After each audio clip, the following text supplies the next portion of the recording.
नमस्कार. आजचा व्हिडिओ खास आहे कारण आज मी घेऊन आले आहे उपवासासाठी दोन एकदम हटके आणि चविष्ट रेसिपी. पहिली रेसिपी आहे भरलेल्या साबुदाणा मिरची फ्राय. बाहेरून कुरकुरीत, आतून शेंगदाण्याचा कुटाची चव आणि साबुदाण्याचं छान आवरण.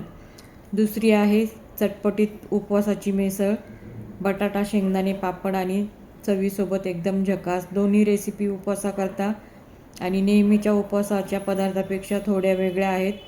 चला तर मग वेळ न घालवता आपण रेसिपीला सुरुवात करूया. व्हिडिओ स्किप न करता शेवटपर्यंत नक्की बघा. एका बाउलमध्ये मी साबुदाणा घेतला भिजवलेला. त्यात मी शेंगदाण्याचा कूट टाकून घेतला. त्यानंतर मी बटाटा स्मॅश केला उकडलेला. हिरवी मिरची क्रश केलेली ती टाकून घेतली.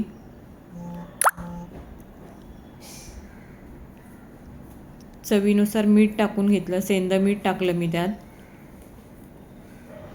ते सर्व मी मिक्स करून घेतलं हाताने.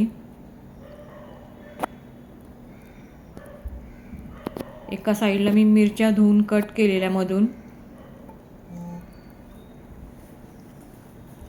कढईवर तूप गरम करायला ठेवलेलं. त्या मिरच्या देखील मी फ्राय करून घेतल्या त्यात.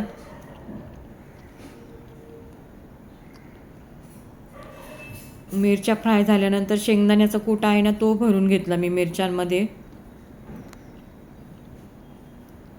आणि ते साबुदाण्याचं आवरण आहे ना ते मी त्याला कोट करून घेतलं आहे. नक्की ट्राय करून बघा, खूप छान लागतात आणि कुरकुरीत छान वेगळी रेसिपी आहे.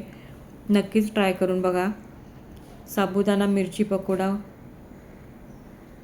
तुम्ही बघू शकता. ते आवरण सर्व मी मिरचीला लावून घेतलं आणि तुपामध्ये छान फ्राय करून घेतलेत मिरच्या.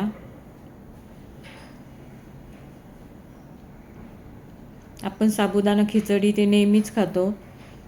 ही रेसिपी नक्की ट्राय करून बघा. आणि दुसरी रेसिपी आहे मिसळची, ती देखील ट्राय करा. हे झालं का मी ती पण नक्कीच सांगते तुम्हाला कशी बनवायची ते. तुम्ही बघू शकता आपला मिरची साबुदाणा पकोडा छान रेडी झाला आहे.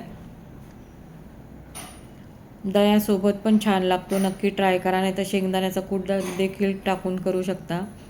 एका साईडला मी टोपात तूप गरम करायला ठेवलं. त्यात मी जिरं टाकलं. जिरं तडतडल्यानंतर मिरची क्रश केलेली ती टाकून घेतली.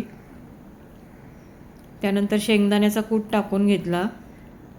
तो देखील मिक्स करून घेतला. ही मिसळ देखील खूप छान लागते. नक्कीच ट्राय करा. त्यानंतर मी पाणी टाकून घेतलं त्यात आणि स्मॅश केलेला बटाटा टाकून घेतला त्यात आणि मीठ चवीनुसार मीठ टाकून उकळी येऊ दिली. अगदी झटपट होणारी रेसिपी, नक्की ट्राय करा तुम्ही.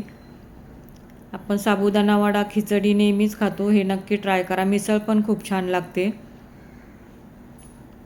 कमेंट बॉक्समध्ये मला नक्की सांगा कशा झाल्या रेसिपी त्या. तुम्ही बघू शकता. मी आता प्लेट तयार करते. मी लाल मिरचीत ना खिचडी बनवून घेतली होती, ती टाकते प्लेटमध्ये. त्यानंतर मी बटाट्याचा शेंगदाण्याचा रस्सा करून घेतलेला ना तो बटाट्याचा उपवासाचा, तो टाकून घेतला त्यावर.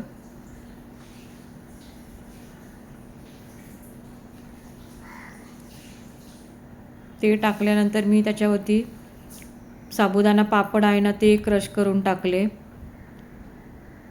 तुम्ही बटाट्याचा चिवडा देखील टाकू शकता. त्यानंतर शेंगदाणे टाकून घेतले आणि मी त्याबरोबर खायला दही टाकलं आहे गोड हे करायला, साखर टाकून आणि शेंगदाणे आणि कूट टाकून ती बनवून घेतली. बघू शकता तुम्ही. आपल्या रेसिपी रेडी झाल्या. रेसिपी आवडली असेल तर लाईक, शेअर आणि सबस्क्राईब करायला विसरू नका. रेसिपी बघितल्याबद्दल धन्यवाद. मला कमेंट बॉक्समध्ये नक्की सांगा आणि नक्की ट्राय करून बघा तुम्ही मिसळ आणि मिरची पकोडा.